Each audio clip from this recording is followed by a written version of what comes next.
Hey, everybody. Welcome to Geek Spot News. It's been a minute. YouTube. Saying hi to Charles in the chat. Joining early as always. Thank you, sir. Thanks to everybody out there in podcast land listening. Sorry, it's been a minute since we've been around. We've had some crazy times going on lately for the two of us. We appreciate you tuning in. We appreciate you liking, subscribing, telling friends, all those good things wherever you're listening today. So thanks for that. We do have a ton of stuff to bring your way this week.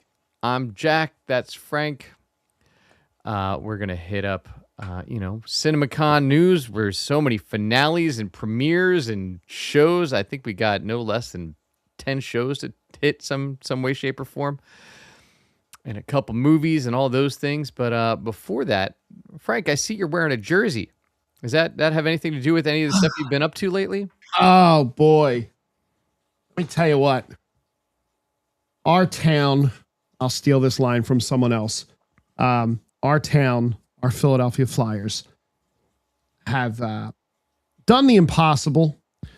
And even though it is baseball season and we are huge Phillies fans, both you and I are actually Phillies fans, one of the sports that we actually have in common, it's not a sport that we're willing to talk about right now. Instead, on the ice hockey side of things, the Flyers at the beginning of March had a 3% chance to make the playoffs and beat out the Islanders and Columbus, who I both think had 70% chances because they dropped the ball. Yeah. And the Flyers made the playoffs, and the Flyers' first round matchup is against longtime foe, cross-state rival Pittsburgh Penguins. And the Flyers, going into tonight, have a 2-0 lead. It is so good to have hockey, playoff hockey, back in Philadelphia because the team across the street ain't getting it done. But that's a podcast for another time. But hey, anybody that's not tuning in tonight, listen later on. Go Sixers. Yeah, I mean, that's it. I mean, we won't have to say that anymore after. Is it 4 for 4 or is it 5 for 5? It's 5 for 5. You look. It's not the Wings anymore. That's for sure. No. But you gotta throw the Union there. There's one. They're playing like the Phillies this year, but last year they were playing like the Eagles of 2 years ago. So I guess it's just Phillies thing. But yes, we got playoff hockey back in the city of Philadelphia for the first time since 2018. We don't count the 2020 bubble because we don't count 2020 as having happened. That's fair. But yes, that's a big part of what I was doing. We had WrestleMania weekend, which the Island of Relevancy will break down all of your WrestleMania fun Wednesday night, April 22nd. If you're listening later, Earth Day. Are you going to do a theme? You guys going to dress up for Earth Day? I did not know it was Earth Day, but it is Flyers playoff hockey, so I will once again torture T and wear this. Okay. I wasn't sure if you were going to broadcast out of a compost heap or. That's, you know what? Seems complicated. Yeah, it's the rot wires and Wi-Fi. No, I've been very busy. Between you and I think we've both been very, very, very busy the last couple of weeks. You at shows and band and me with hockey and then hockey and then hockey. Yeah. You have been busy with the hockey stuff. I had some concerts a couple weeks ago that jammed us up for my kids that I made this schedule not work out. And then I've been doing quite a few gigs in the area. This week, I'm actually going to be in Northeast Philly on Friday. So if you're local, Out of Whack Jack's Friday night, 7 to 10, I'll be there. And then I'll be in Doylestown on Saturday. Sunday, I was up in New York City on Broadway at the current Hadestown production, which is just incredible show. That's awesome. I had listened to it, and reminded myself of this story. It's the story of Orpheus and Eurydice, the Greek myth, but set to like wild New Orleans music. It's just gorgeous. It's fantastic.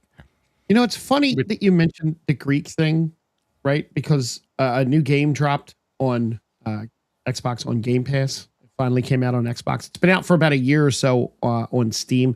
Hades 2. You ever play Hades? No. Play Hades? No. It's a great game. Well, it's a roguelike game where you play the game and then you die a lot. And the more you die, the further you get in the game. But the more you die, the more resources you gather to level up your stuff back at your little home base. And then like there's all these little side things. And it's just, but you constantly are throwing yourself against a wall, dying to get better, to get farther.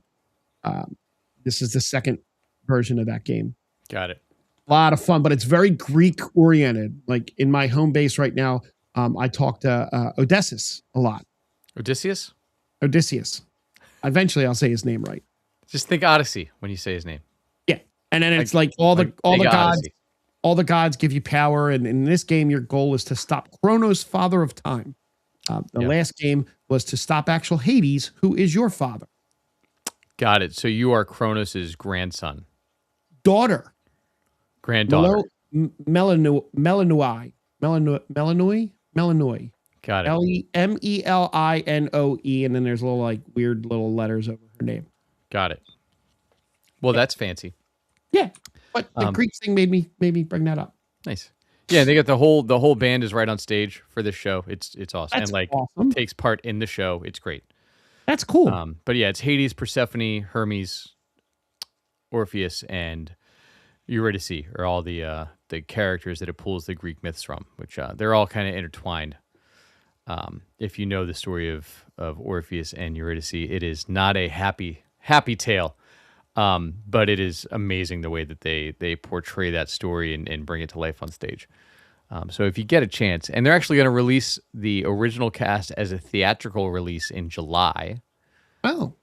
So if you haven't have had the opportunity to go see it, my boys got to see it in Phoenix 2 weeks ago. Ironically, the traveling tour was in town when they were in Phoenix on a trip, and they got to see it just a few weeks ago. But yeah, it's getting released in the theaters this summer, so I will talk about that when that comes out, along with the 1,000 other movies coming out in the near future, which I'm sure we'll talk about soon as we hit our lists and news. Well, more news than list. More newsy than list because we got a lot of stuff going on tonight. So I didn't bother with a normal list. So I'm just going to throw a couple of newsy things out because we have a ton of crap to talk about that we watched and crap that we didn't watch. I believe this was announced at CinemaCon. So some of this new stuff may have been announced at CinemaCon.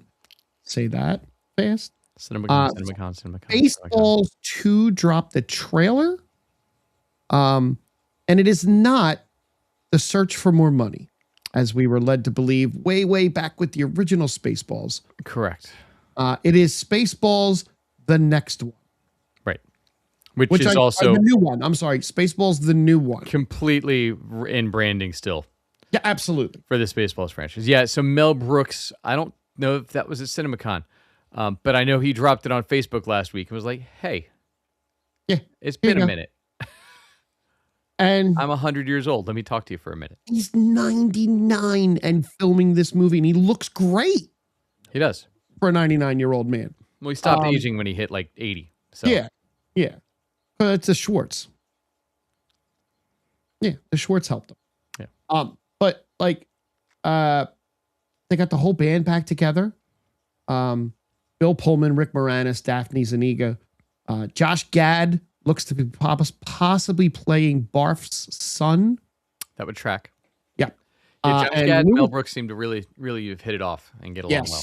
And Lewis Pullman also joined the cast. Right. So dad and son working together. That's got to be cool. Yeah. Sentry himself making an appearance in the Mel Brooks universe. It's right. That's the line to Doomsday, because this is they'll all appear in Doomsday. I'm sure. I hope so. It would make me happy. That'll actually be the end credit scene. Will be the lead into Spaceballs. Well, that's the add-in. That's the add-in for Endgame. That's the extra scene. Yeah. Speaking of that, they announced that after CinemaCon, I think. Yeah. So I'll get to Marvel in a minute. We got official word that Tom Cruise is returning for Top Gun 3. Yeah, yay? Unless they're gonna be bombing blockades. Okay, that's enough of that. I don't Like I enjoyed Top Gun 2. I really did. I thought Top Gun 2 was a great movie. But I personally don't need a Top Gun 3. I mean, I'll see it. But yeah, I waited a year and a half or 2 years or so to see Top Gun 2, so I'm not worried about 3 coming out.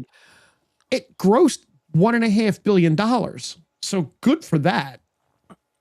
They also announced with Tom that he was going to be starring in a new movie called Digger from Warner Brothers and Legendary, directed by Alejandro Inarritu from The Revenant and Birdman.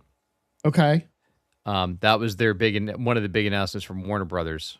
It's going to follow Cruise, who plays Digger Rockwell, the most powerful man in the world. The balding, big-bellied industrialist races to prove is humanity's savior before the disaster he unleashed destroys everything. Oh, okay. So yeah, okay. That'll be October 2nd of this year. And it was shot in VistaVision. VistaVision. Well, apparently, and we might hit this when we hit the Marvel stuff, but a lot of these companies are disliking IMAX now. So they're like, what other new things can we introduce to pull more money out of people? So we get, I think, Infinity Vision is what Marvel's switching to, or Disney's switching to. Because, yes, partially, I believe, just because IMAX decided to go with Dune. Correct. And not the Avengers movie. They have a 3-week exclusive with Dune, which coincides with the Doomsday release. So Doomsday is going to lose out on all that IMAX money. Unless we get all these Infinity theaters. It's a lot of screens you got to put up. Yeah. Between now and December. Or machines to put in. Yeah, but I don't know that. Yeah, Right. I would think it would need to be on a bigger screen if it's going to be all super fancy. I mean, unless they're giving away cameras or giving away projectors. Unless it's coming to the Orleans 8, I don't think I'll make it. Yeah. That's old school Northeast Philly movie theater at Cotman right by the Roosevelt Mall. It was the Orleans. Nope, not going there. No. Well, not now. It's a Target now. It's not there anymore. No, I know where that Target is. I know. I meant that block. I'm good. No. The future of Star Trek is looking a lot brighter. Paramount has confirmed the franchise's movie future. They've revealed new details about the sci-fi's next chapter, just basically saying, hey, we have a movie in development. Yeah, but it's going to be back to another take on Kirk and the crew is what it sounds like. Look, you have it set up perfectly right now.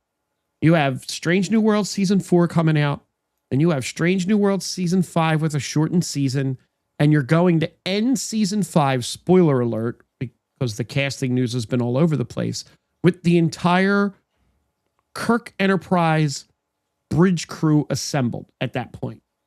They cast Thomas Jane as Bones McCoy and a newcomer whose name I forget as Hikaru Sulu.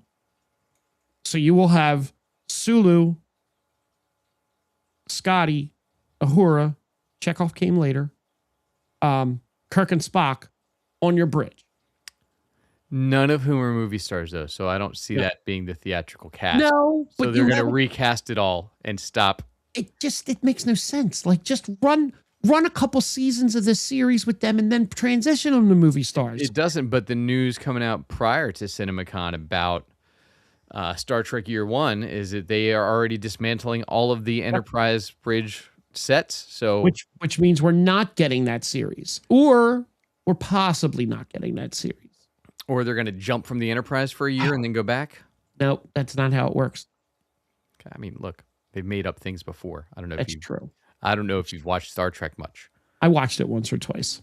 But they've definitely changed up. The Rambo prequel movie that's coming out. Oh, God damn it. Yes, we're getting a prequel Rambo. I will try this again. A prequel Rambo movie being directed by, I'm going to try this. Jalmari Helander. Okay. They have cast Colonel Troutman. Yep. David Harbour, which I think is a great casting for this. Yeah, he'll be great as Colonel Troutman. Well, it will be Major Troutman at this stage because it's pre-Rambo, so it's Major Trout. And Hollywood's golden boy right now, Noah Centineo. Yep. From Black Adam fame. And the former almost was He-Man. Oh, is he not our He-Man? He is not our He-Man. Oh, he's Ken in the new Street Fighter movie. Ken in the new Street Fighter. He is the new Pedro Pascal. And I think he actually made his claim with some stupid, to all the boys I've loved before in like these romantic comedies on like Netflix and stuff. Yeah. So we have that to look forward to. Yeah, yay. We have a growing Spider-Man universe. A revelation regarding more Spider variants from the showrunner of Spider-Man Noir. An interview with SFX magazine, Oren Uziel, co-showrunner of the upcoming Prime Video series Spider-Man Noir, starring the always amazing Nicolas Cage, has revealed that several additional projects about different iterations of Spider-Man are currently in development. These new ideas appear to follow a similar creative approach, placing different variants into interesting settings to create new opportunities and stories while expanding the overall universe. Sony does not want to let Spider-Man go. I really only need Spider-Punk. What about Spider-Pig? If they did it right, I'm in, because I have quite a few of the Peter Porker comics from back in the day, which were delightful. They are a blast. But they already went too far the other direction from what that could have been, because that could have been a great like kids fun franchise. Yeah. But the minute you cast John Mulaney, that's not where you're going. No, that's not where you're going to children. So we'll see. It's fine. I guess we'll see what they do. I'm kind of looking forward to Spider-Man Noir. You'll be able to. I don't know if it's out yet or not. I don't think it's out. It's not out yet. You'll be able to watch it in black and white or in color, your choice, on Amazon Prime. Yeah. Listen, I just want to see Miles Morales in live action, and they've previously said that they're not doing that until the end of the Spider-Verse movie. Once that movie comes out, then he's, I think, able to go into live action. But I think they're holding him back for that. You got to wonder if that has anything to do with why they've been dragging their feet on that movie so bad. Because we still got another year. It was supposed to come out 3 years ago now. And it's still a year away, right? It's June 18th, 2027. We did get some clips from it. It's going to be 83.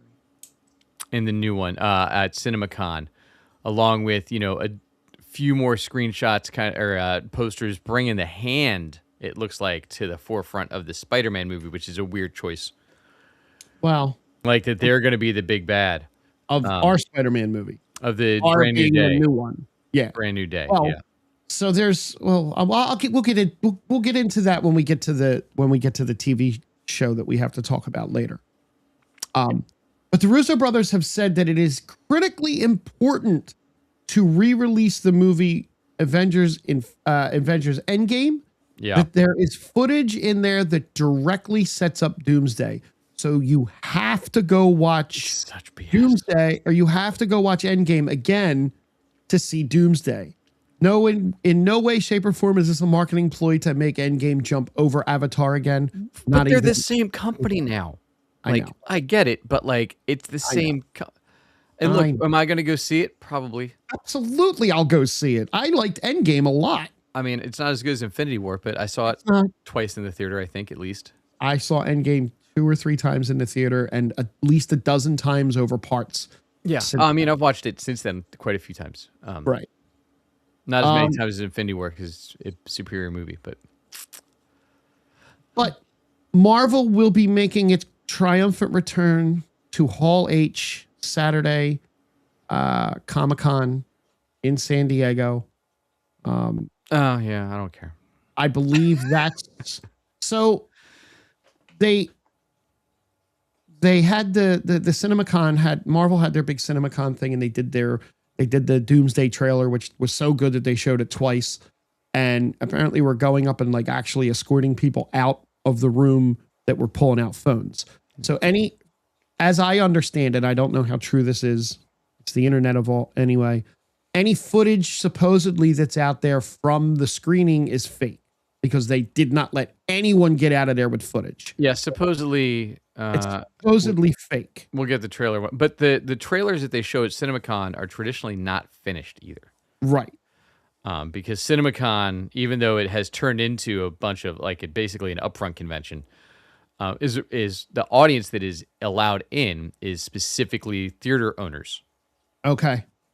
Like Kevin Smith gets an invite because he owns Smog Castle in Jersey now. He never had an invite until he bought Smog Castle. Smart man. So we need to buy a movie theater. Sure. I heard it is an awful business to get into. Yeah, I wouldn't want any part of that. Look, I've read some of the stuff that came out. I'm not going to talk about it because I just want to wait for the trailer before kind of diving into spoilers. It sounds awesome. I'm very excited for it. I'm excited for Spider-Man 2. I'm more excited for those two than I am for Star Wars, which I'm excited for Star Wars and I'm excited for The Mandalorian and Grogu.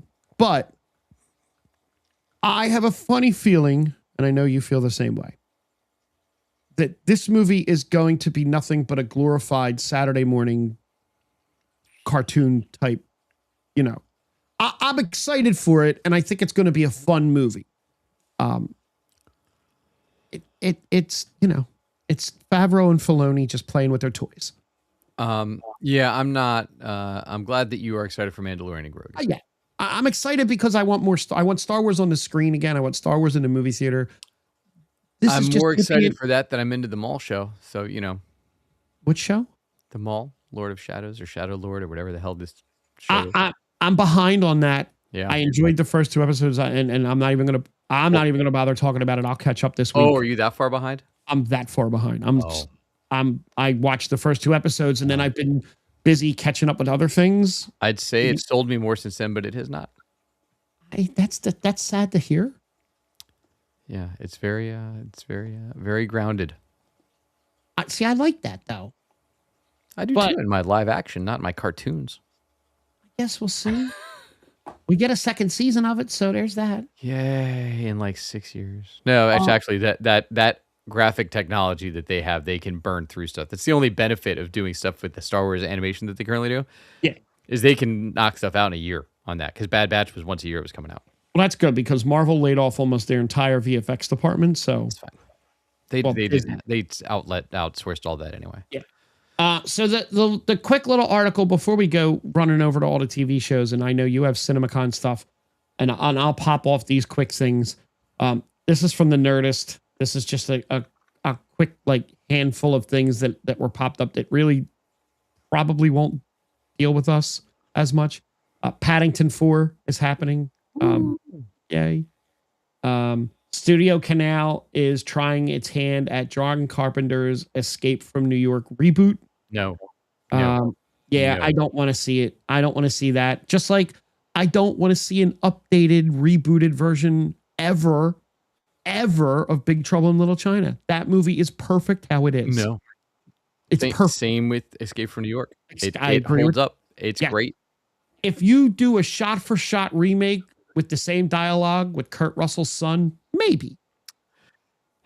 Shot for shot. Maybe with Wyatt Russell. Maybe. We got the Jumanji open world title reveal and first trailer. The title reveal is Jumanji open world. Yeah, that's fine. They're fun movies, right? We got I did not see the next two. I only saw the first one. Danny DeVito's in this one though, so I mean, that's a win for me. Danny DeVito's great. I didn't see did I see the first two? Yeah, I did see the first two. They're fun.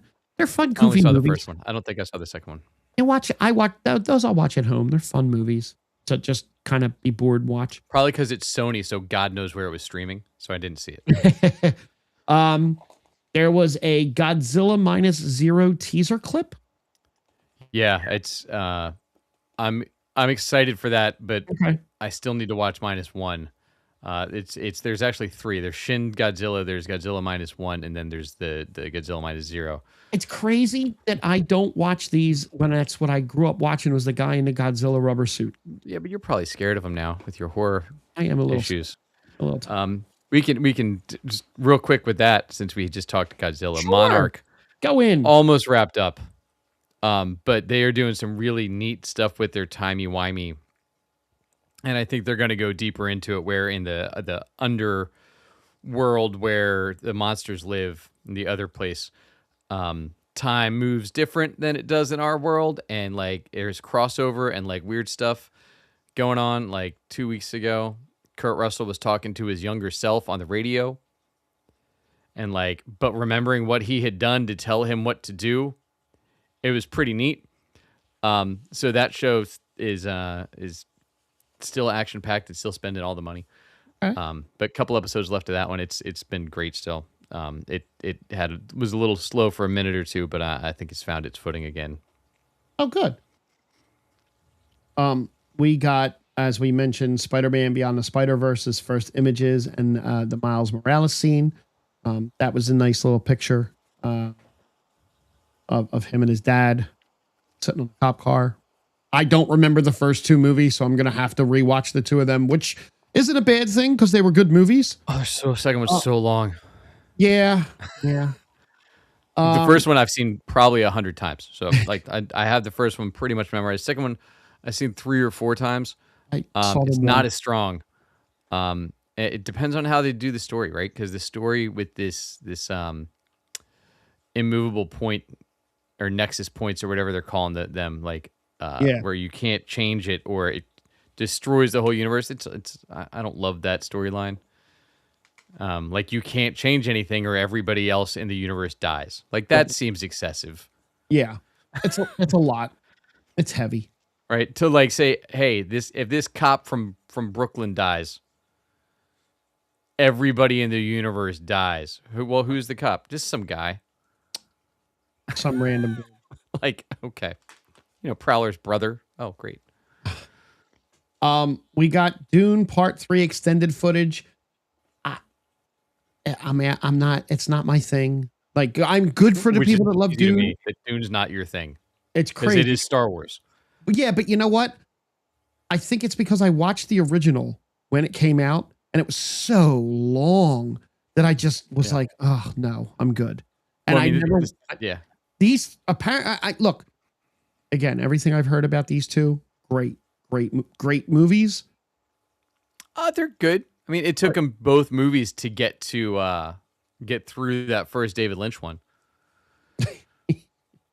And then they did a whole TV series that I didn't even turn on. We have a movie. We have a movie coming out that I'm a little worried about. The Masters of the Universe revealed 3 key scenes, which I don't know what they were, but one of them was Adam's He-Man transformation and a Skeletor scene. And Jared Leto is not doing the as far as we know Skeletor voice. No, we saw that in the second trailer though. Yeah, he's doing the Jared Leto voice. That's fine. I'm just worried that we're going to get 15 minutes of He-Man. No, I told you I don't think that's going to be the case. I think hope they understand the assignment in this one. I hope so. Because it's not Prince Adam. Yeah, it's not Prince Adam in the Masters of the Universe.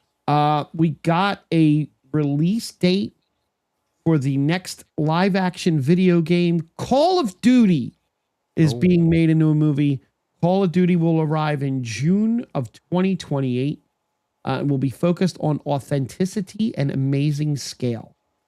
Pete Berg will direct it with, drum roll please, for who's writing the script. Are you ready? Taylor Sheridan. Oh, God damn it. Look, if there's nobody that has done more special ops missions, except for maybe, the Pete Hegseth and Taylor Sheridan. So I can't wait for there to be, they're running through a building with their guns and they stop and look out the window and there's horses spinning in the yard. Just spinning horses. Scantily clad women riding on them. Yeah. Correct. We got a Street Fighter trailer that looks like it's so much fun. Oh, I can't wait. Street Fighter looks like, again, they got the assignment. They understood what the assignment was and they drove it home. Right? It looks like there's some serious tone to it, but it's going to be a campy video game movie with a really decent cast. Yeah, my concern is that I don't get enough Ryu. Ryu looks great. Because Andrew Koji is one of my favorite martial artists and actors ever since I started watching Warrior. Because he was that show Warrior that I was raving about. Yep. He was the star of that. He was also Storm Shadow in the Snake Eyes movie. But he's fantastic, so I hope that we don't get shortchanged on our Ryu. I hope so too. It looks like he plays a big central role in this, as does the Chun-Li character. Well, it's the Ryu and Ken stories where I don't know how into the Street Fighter mythos you've gotten with the games over the years. Not that, but it is the Ryu and Ken story. Right. Street I know Fighter, they're and the central the characters. They're the central characters, but I always like playing like the offshoot weird ones. I like playing with Blanca and Guile. I really did like playing with Guile. And you'll continue now because aren't those both your boys? So Guile is played by Cody Rhodes. Yep. Blanca is played by Jason Momoa, and Akuma is played by he's listed as Joe Anoa'i, better known to all of us wrestling fanatics as Tribal Chief Roman Reigns. Yeah. It's got a really good cast. 50 Cent's Balrog. David Malchin looks amazing as Bison. Yep. And Rihanna, I don't get her name right. Raina Valatingham. Thank you. She was in Cobra Kai. She was great in Cobra Kai. She's like a legit black belt. Yeah. She's they shoved her to the back a little bit. I don't know that I know. I don't know her character. Oh well, they got one of the stars of Mortal Kombat as Cammy, so that's fun. Yeah, and it's funny because like so over the weekend with the WrestleMania, they promoted both that and the Mortal Kombat movie, which are kind of like they're conflicting things, but they promoted both of them. And WWE has way more vested interest in Street Fighter with two of their superstars in it. But hey, whatever. We talked about the Mandalorian Grogu. We got the opening scenes for that. But I need Andrew Koji versus the Mortal Kombat guy is what I need now. Who's Louis Tan. That's the fight I need. Oh. That's going to be like your Jackie Chan versus what was the guy who did all the Lethal Weapons in the Bruce Lee? No, what? No. Oh, I know who you mean. Yeah. Yeah, I don't remember his name. Yeah, Jet Li. Yeah, they are this generation's those two guys. Sign me up. To see the two of them go head to I need that in a movie like soon. And the only other thing I have on here is a video you sent me that I watched 10 seconds of it and shut it off because I didn't get Practical Magic 2. I didn't see Practical Magic. I wasn't sure if you were effing with me or not. And 100% I was effing with you. I mean, the original is delightful. I didn't watch the original. It's no shock, but Sandra Bullock and Nicole Kidman in a movie together. It's two witches whose one of the husband dies and they like have to reconnect, and it's all the first one. The fact that they made a second one blows my mind. Awesome. Awesome. Nice. Awesome. Thanks, Chris, sent over by Ace. Hey, Ace, thank you. A Yankees jaunt. So is that all your CinemaCon stuff that you had? Because there's all the CinemaCon stuff I have. So we did get a clip from the new Resident Evil movie coming out too. That's going to be coming out in September. I bring that up because Charles had sent me that awesome documentary on George A. Romero's take on Resident Evil. So that's going to be coming out. Paul Walter Hauser is going to be in that, which looks like it's going to be fun as long as you just enjoy. It's going to be in the world. It's not going to be like you have to play the games. Okay. Larry, thanks for stopping by too, man. We got the new Social Network movie, the sequel, which I don't know really? how. Yeah. But not starring Jesse Eisenberg, which is weird. So it's going to lean more thriller than drama. It's based on the event that brought the journal's expose in 2021, the Facebook files.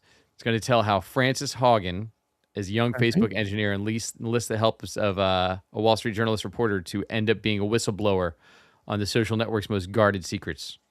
Oh, okay. Well, hey, Ace, thank you for the raid. Thank you for popping in and saying hello. So I'm intrigued to see where that goes. I don't know that that'll get any good PR. That'll get buried, I feel like, once it gets released. Yeah. Oh, you were doing so well, Matt Steve. But Hector, Matt Steve, thanks for stopping in, guys. I can't. I have nothing to say baseball related. Dom, you missed it. I already lamented over the Phillies, but we're in Flyers territory right now. We are getting a Clayface trailer tomorrow. Okay. They did give a quick preview, in room only by Peter. I didn't realize Safran was directing that. That's interesting. Oh. It looks like it's going to be the Matt Hagen Clayface is the one we're getting. So unfortunately, not the Boris one that I kept saying I was hoping, or Basil, that I kept hoping we were going to get. Okay. So Matt Hagen is the one that gets turned into the big Clayface from like Harley Quinn and all that kind of stuff, and the shapeshifter. So I'm intrigued to see how that ends up going. We also got, and I want to know what you think about this, the Hunt for Gollum sneak peek. With that coming out, well, we have a whole year and a half for that. Jesus. Yeah, it's set. Now, when is it? That's set in a different time. Is it set? It's between The Hobbit and Lord of the Rings, so we'll get Strider. Right, but it's not Strider. But it's not Aragorn. It's not our Strider. It's not Viggo. Right. It's Jamie Dornan, because Viggo was like, I'm really old. Right. And I don't look forever youthful like Elijah Wood, so I don't think I can do your movie. And you're probably not going to pay me enough. Viggo is 67 at this current time. Whereas Elijah Wood's like 46 or something. 46, but he looks 23 still. Yeah. Because he's Elijah Wood, man. He sacrificed children at some point to like get that age. Meanwhile, Gandalf the Grey, Ian McKellen is 86 and like, yeah, bring it on. Let's go. Yeah, he's fine. That'll be fine. We also got a trailer for Focker-in-Law. Yeah. Okay. Which look, I didn't need the second, third, and I definitely don't need the fourth. However, so the now growing kids are played by our own Jimmy Olsen, Skylar Gisondo, and Beanie Feldstein. So that brings promise to it, because Skylar, we didn't really get that much of it as Jimmy. I mean, he brought some of the comedy, but he's hilarious. Yeah, I am not the biggest Ariana Grande fan. Oh, but him and Ariana Grande, she's hilarious when she's not.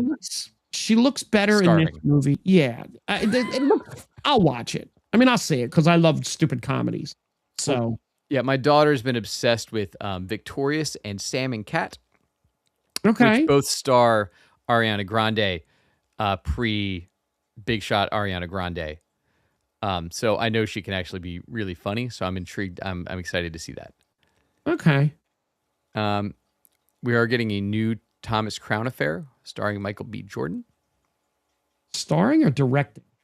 Both. Okay. With John Batiste doing the score for the film. It's also going to star Kenneth Branagh, Denai Guerrera. So I'm in on that. Lily Gladstone. So good cast for that.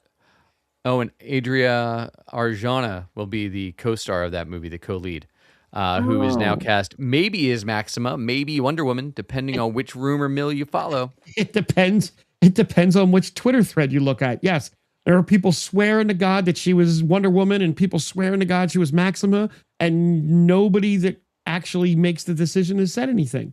And I don't know that either one makes sense in that movie. So we will see how that falls. We also got Johnny Depp back as Ebenezer Scrooge. They previewed that.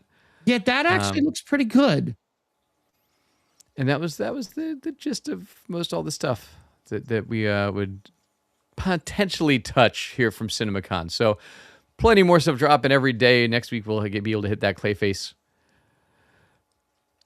trailer once we see it tomorrow. I'll give 2 quick movie reviews, like super fast, and then we'll start hitting up.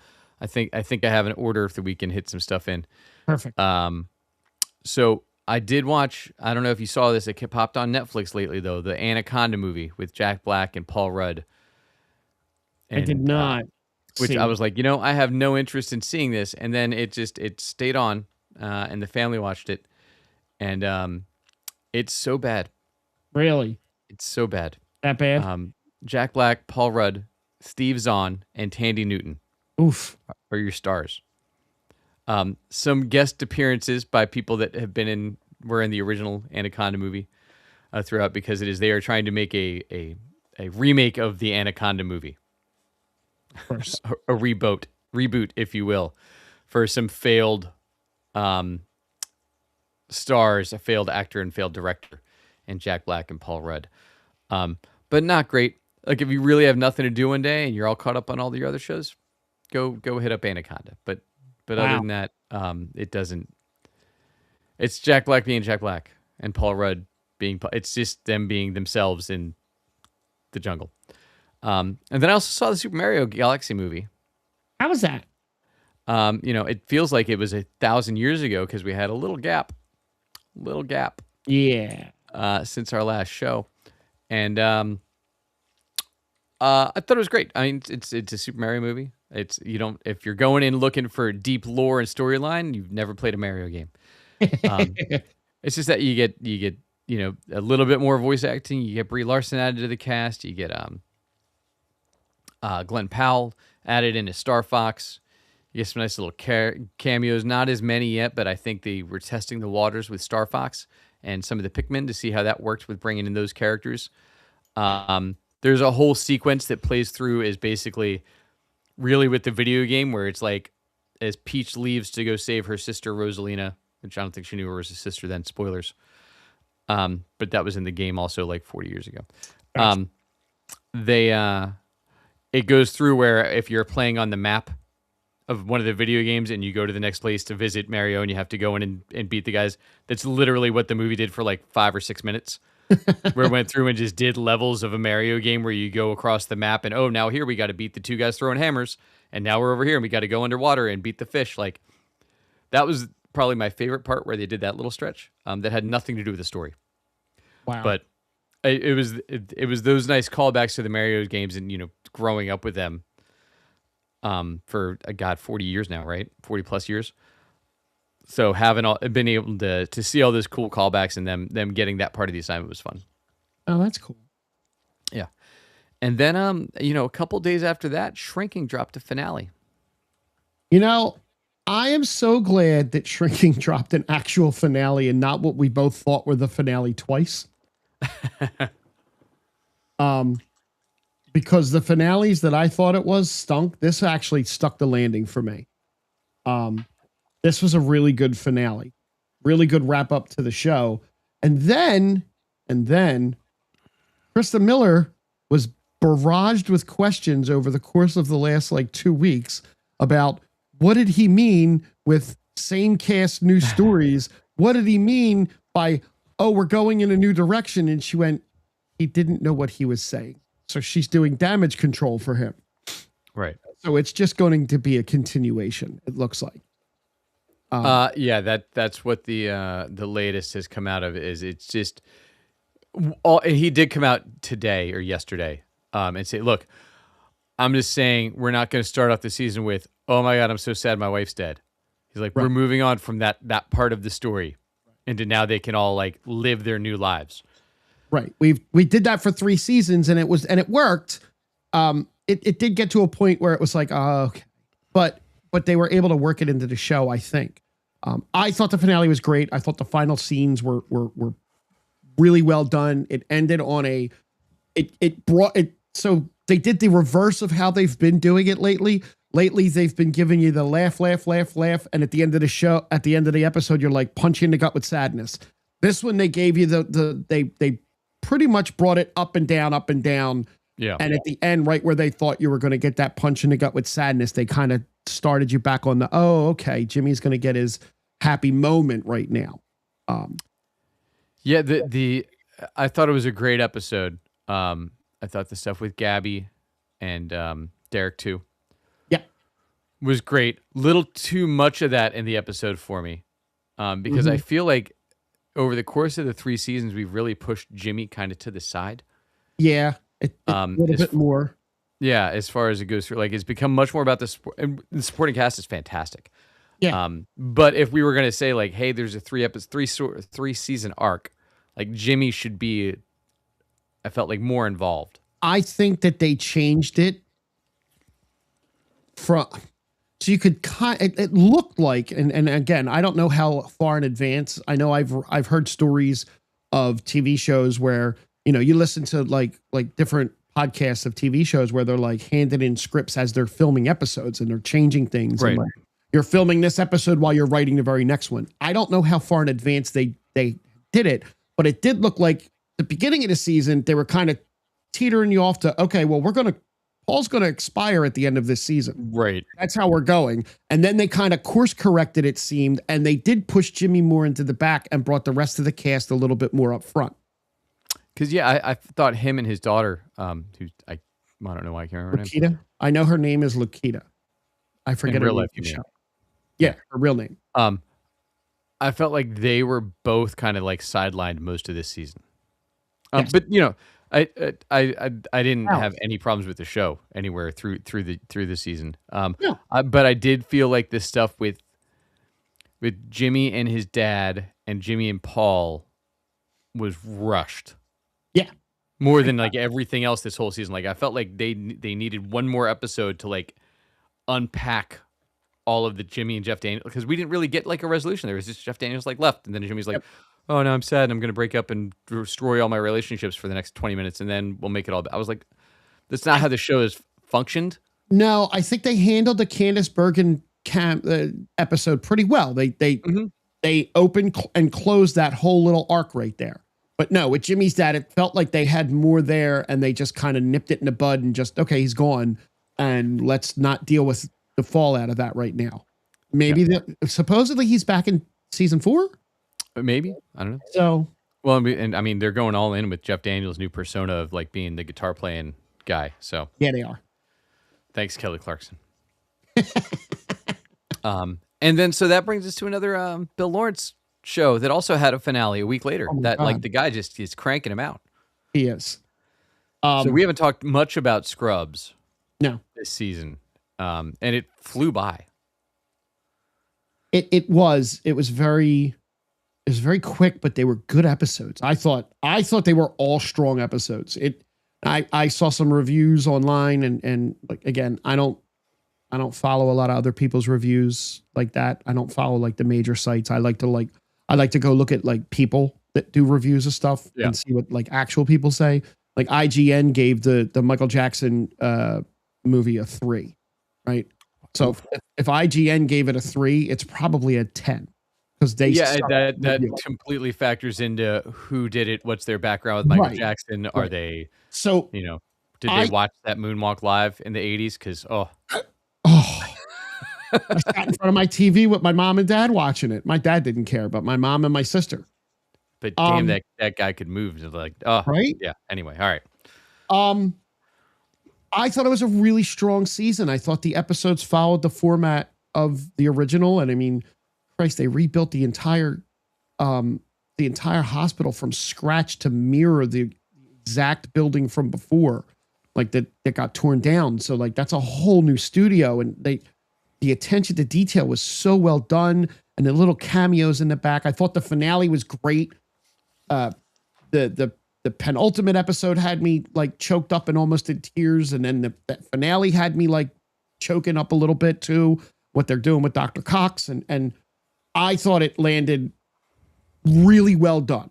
Some of the scenes you could really see how Zach Braff and Donald Faison aged. Like they were just, I mean, I had to I watched the first 2 episodes and I had to leave for like a week or 2 and then come back to the show. And then I was all in, but like that shock the first time seeing the 2 of them being like, yeah, they just look old. How are we going to have them act the same way they did 15 or 20 years ago? And they did it. And but it took a minute to get there. It did. And I thought they wove the new cast in pretty well. This again isn't a cast that I don't like. Like it's not a case that I'm looking at and going, I don't like these supporting characters. Like no, and I think I got more bought in than I expected to be with the interns. Yeah, me too. Even the nursing staff, like the two nurses were hilarious. Once they started weaving them in. Yes. Yes. Agreed. And even the dick doctor who didn't get the job, like they were like, oh, we're finally going to use him now. But I think that's the struggle when you do these new 10 episode seasons versus 22. Yep. You don't have like, a lot I don't think any of time. these guys would sign on for 22, first of all, but like you're not in well, I mean they will for multiple seasons, but not in one season. Zach Braff's too busy doing stuff. He directs everything. Right. Like that's Bill Lawrence's guy. Half is shrinking. But I don't know that you get the chance to develop all of those other characters and not lose focus. Like we were just talking about with Shrinking, right? If Shrinking was like a 15 to 20 episode drama, which is what it would have been, like that would have been like what Parenthood was or Million Little Things. Like that's this format that would have been, right? I think you get that with a full 22 episode season, but you also then need filler, but your filler is usually your side characters. Right. Where you all of a sudden develop them or do like the random musical episode or and you can have some more fun with it, you know? I don't know how well that works with this format with the short seasons because we haven't seen a lot of it before. No. And I do know that they're planning on bringing back more of the older cast. The guy that played Dr. Kelso is in his 80s, living happily, and Bill Lawrence in an interview he did on Sirius XM, he said, you know, if we get a season 2, which I'm pretty sure they got a season 2, but he said that we're gonna, you know, we talked to him and he's very willing to come out and we'll make all the accommodations for him. And you know, they brought the janitor in for the last scene. It was hilarious. it was actually it's really funny. Now I thought the show ended phenomenally. Yeah, I'm excited for the next season. I hope Rachel Bilson's back. I think she is coming back as his, like, I think she'll be able to play off him well, I think, in the whole cast. Yeah, she was a really good addition at the end there. So Scrubs, if you didn't go back and watch it because you were like, I don't know about this reboot, go watch the reboot of Scrubs. I will hit Invincible real quick. Yes. And then we got Daredevil and The Boys. Well, let me hit Invincible and Hacks real quick. Have at it. So Hacks is back. I talked about this all last season that the show was on. 5th and final season just debuted a week and a half ago. They are racing to the finish line and going all in at callbacks and bringing things back to the right way and fixing all of the issues that we had with season 4, where it was like, oh my God, just you need these two characters to like each other. And like they're the show, them being a team is the dynamic that the show is set up, and then it crushed it in 4 for most of it. 100% back in. It's all in. Hacks is back and fantastic. Invincible, his finale, it drops in the morning. I'm going to say the show's fantastic. It keeps doing better and better things. The Viltrumite war they've been doing for the last 4 episodes is wild. Everything I've heard from everybody that watches that show says it is so fantastic, top to bottom. Yeah, and the next episode is going to be massive. So I can't wait to see what we set up tomorrow. And I'm assuming there's another season coming because they've figured out they dumbed down the animation so they can crank them out every year. So I'm in. Right. Now I've been seeing a lot of flack online for like, oh, well, this is a comic book animation versus the TV show. Well, yeah, once a comic book, like nothing moves. It's a still shot. And yeah, the animation of the show is perfectly good because they spend all of their money on voice actors because they keep getting more and more fantastic voice actors. Lee Pace is on there this season. He's great. We had Jeffrey Dean Morgan a bunch this season. We had Peter Optimus Prime. Oh, Weller. No. Welker. No. Welker. Yeah. He was in a ton of this season and some of last season. Like it's the voice cast. Peter is great. Cullen. Peter Cullen. I was so close. Eventually, we were going to go there. We were going to be in RoboCop. One of those was going to happen. Yeah. But yeah, it's great. It's great. I can't wait for tomorrow. I'm stoked to watch that when it comes out first. Is there anything coming on this week that I'm excited for? Well, Rooster has a few episodes left. We will talk about that next week because you're behind. I am behind. I think there's finally a kind of a break in things that I can like sit down and like start watching stuff again. Yeah, luckily those are quick. Those are 22-minute episodes. Yeah, I'll watch what I'll do is I'll binge that Friday night. Yeah, there you go. And then binging that at like 7. No, you can do it at the bar. It's fine. I won't play any of your songs. Then. Sorry, That's fine. I'll just play Michael Stipe songs the whole time. Oh, yeah, I'm definitely not showing up now. So then we got The Boys and Daredevil left to hit. I will leave the order up to you. I'll do The Boys first because I don't hate this season. And I said this to you before. This is I like to watch TV while I'm eating. It's, I come home from work, I like to sit down and grab dinner and I'll watch something. And it's easy to get through something while I'm eating. This is not a show to do. Watch Invincible either. Yeah. This is not The Boys is not a show that can do this. Now, I did see the showrunner has said that they do not have any long full sequence battle scenes because they didn't have the money for it because they don't have like FU money. So like the battle scenes are a little bit more like quick cuts and shorter. Yeah, you don't get as much money for season 5 as you do season 1 or 2. Correct. I like it as a whole. I really do. I'm enjoying it. It's just really heavy. Like this is a heavy show sometimes. Some of these episodes are pretty good. Unless you read unless you try and read the recap on IMDb and you're like, oh, I wonder what this show's about. No idea. No. And I like that they don't give you if you like hover over it on Amazon and read it, it's like reviews. It's hilarious the way they do that. Episode 3's review, right, is their recap or preview or whatever. Storm her senses with Vibro Mango, Thunder Body Spray by Vought. She'll never know what hit her. It's hilarious. And if you saw the episode, you're like, oh. Yeah, it makes sense. A little Translucent Junior action there. I totally didn't even realize that was the guy Huey killed all the way back in season 1, right? That was the first episode. First episode, yeah. First 2 episodes. I totally, because it's so long, but I'm enjoying it. What about you? I think it's great. I get worried, as I do with everything, how rushed we're going to get if we're taking our time getting places, because I feel like we're still in the setup phase, but 5 episodes left. Right. And look, and I've read the comics, so I know what that story is. I know we're not going there, but I don't think it ends well for anybody on the show. No, neither do I. I really don't see. If one person survives, who do you think it will be? Are you talking on the superhero, on the Vought side, or on the period? I think Huey survives.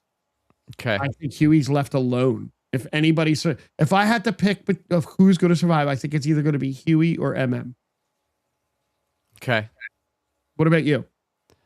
With your comic book knowledge aside, just watching this show. I know that's hard to do. I hate it because I feel like the Deep's going to be the one that makes it through. Oh my God, that would make so much sense. He's the guy that should have been dead in season 1, and they just keep forcing him in there. Yeah. Oh boy. And I think like he'll like kill Huey at the end, and then he'll just go off and do his thing. Yeah, it's been a fun show.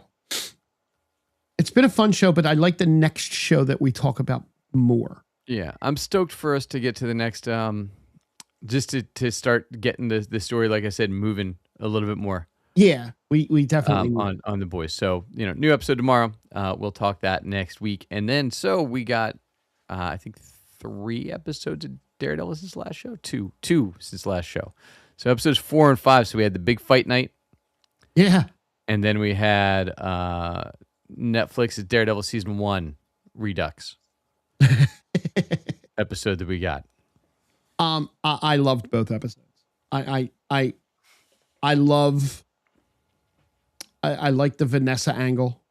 I'm very happy to see, or I'm very excited to see what's going to happen with Kingpin now that he's free of Vanessa, so to speak.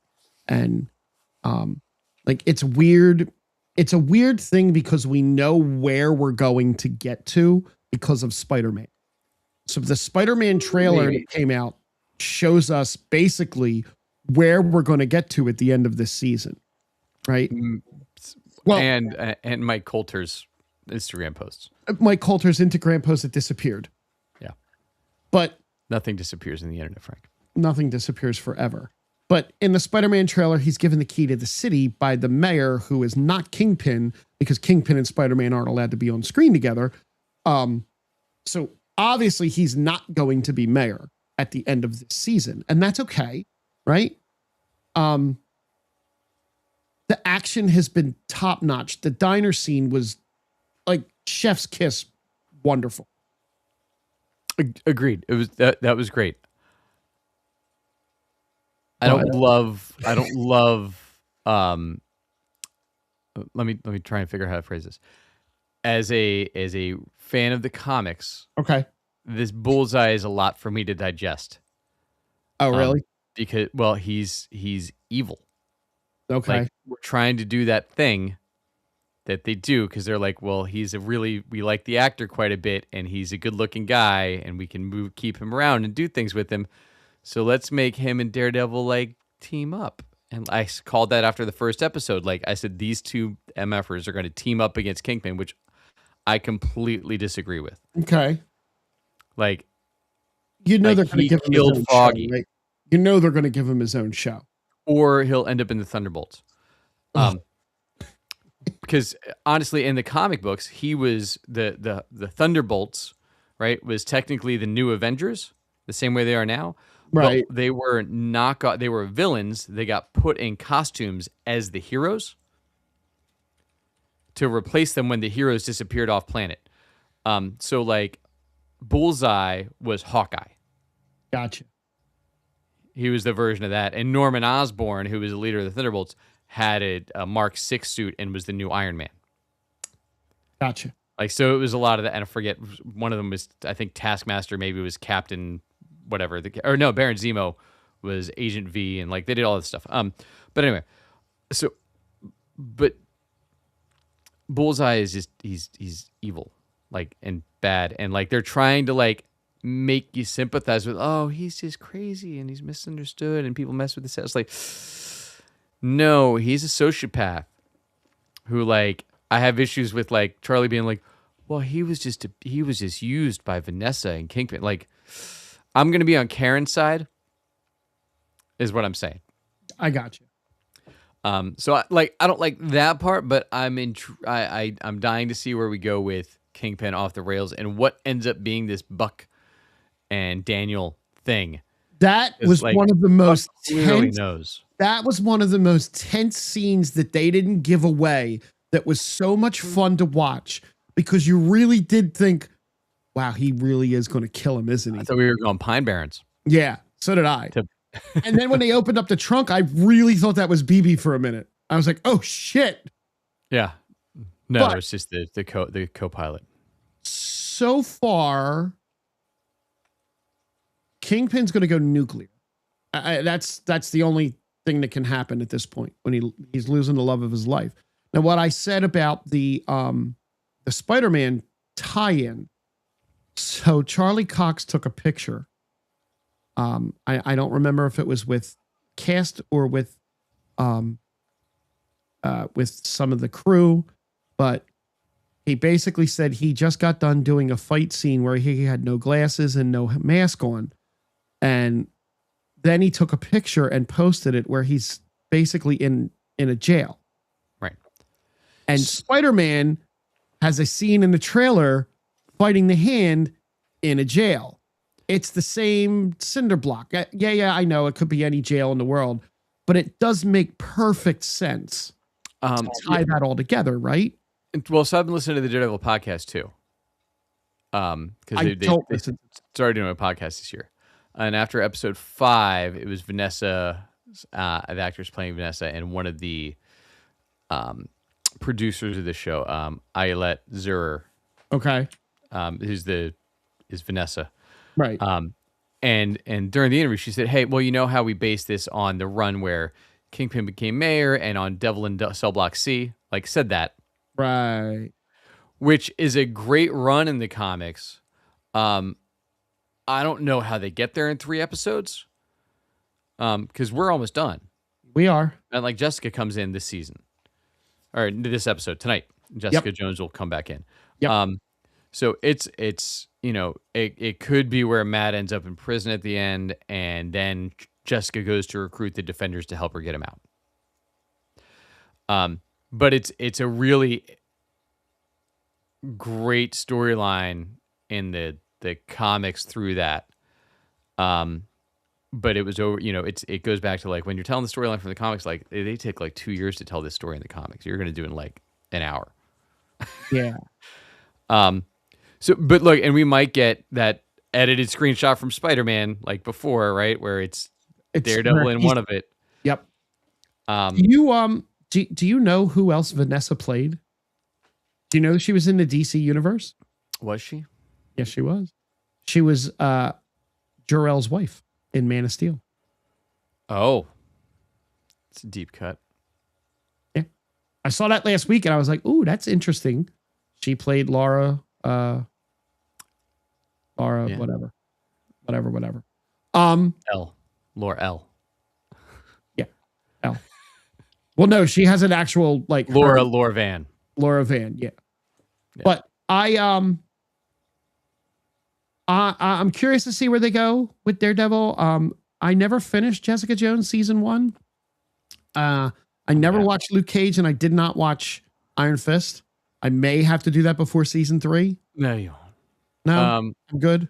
You might need to watch Luke Cage season 2. Okay. Because he's